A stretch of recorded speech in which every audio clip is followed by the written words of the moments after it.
Gujarat police વિભાગમાં ખાલી પદ મામલે આજે ગુજરાત હાઈકોર્ટમાં સુનાવણી હાથ ધરવામાં આવી હતી।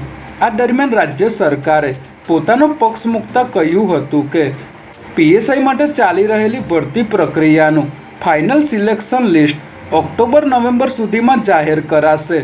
જોકે હાઈકોર્ટે સરકારને ભરતી કેલેન્ડર અંગે વધુ એક ટકોર કરતાં કહ્યું હતું કે વાર્ષિક ભરતી કેલેન્ડર તૈયાર કરવાથી ભરતીમાં ઉમેદવારોની સંખ્યામાં પણ ઘટાડો થશે।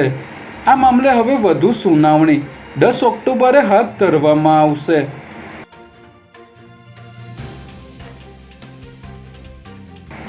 સ્ટેટ મોનિટરિંગ સેલની ટીમે વલસાડ રૂરલ પોલીસ મથક હદ વિસ્તારમાં કારનો ફિલ્મી ઢબે પીછો કરી દારૂનો જથ્થો ઝડપી પાડ્યો છે।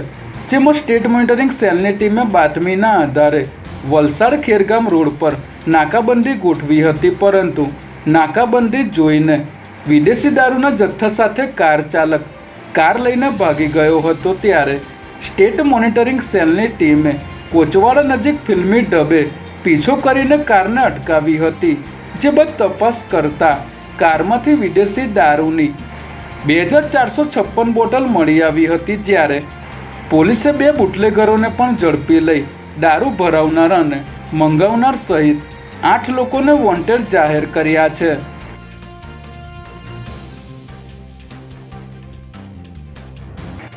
ગાંધીનગરના રાંદેસણ વિસ્તારમાં નશાની હાલતમાં કાર ચાલકે રાહદારીઓને અડફેટે લેતા 4 લોકોના મોત નીપજ્યા હોવાની ગોઝારી ઘટના સામે આવી છે।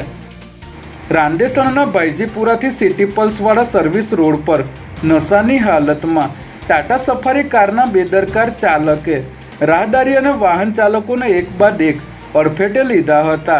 જેમાં એક મહિલા સહિત 4 લોકોના મોત નીપજ્યા છે, જ્યારે અન્ય ઘણા લોકો ગંભીર રીતે ઘાયલ થયા છે। ઘટનાની જાણ થતાં જ પોલીસ કાફલો ઘટના સ્થળે પહોંચી ગયો હતો અને આરોપી કાર ચાલકને ઝડપી પાડ્યો હતો।